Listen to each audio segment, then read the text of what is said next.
Doctor, what does this deal that the court offered mean for the families of the Sheikh Jarrah in reality? Right. So the case of Sheikh Jarrah has been going for decades, actually.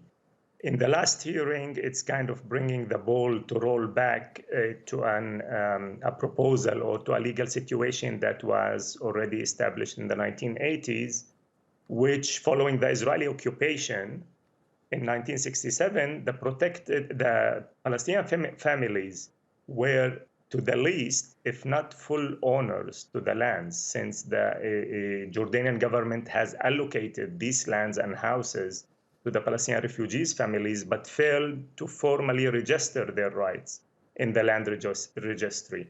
Thus, they were deemed protected tenants. And today, the Israeli Supreme Court, or like August 2nd, the last hearing, the Israeli Supreme Court has suggested on the one hand, recognize the families as protected tenants, but first generation. But unlike previous decisions, here the question of ownership remains hanging in the air until a land title settlement process will resume in East Jerusalem. So the court has pushed both sides to accept a settlement. In the meantime, its major principles is protected tenancy, back to first generation, give the exact names of at least the 7 families whose cases are now pending before the Israeli Supreme Court, and leave the question of property rights open. So will the families accept this offer, and what are their options if they choose not to? Actually, the families are debating the options. I think they are not going to accept the proposed settlements as is. The families are accepting no less than full ownership, and it's their full rights. We're talking about Palestinian refugees whose properties were confiscated by the state of Israel in different cities inside Israel today, in Haifa or in the western part of Jerusalem.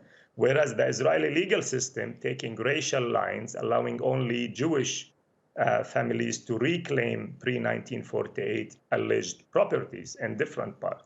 So here, we're talking about no less than full ownership. However, as a standby, there might be an offer to accept the protected tenancy first generation, to stand still not to recognize in no way or in no form and no shape any type of ownership to the settlers organization. That's outside the table.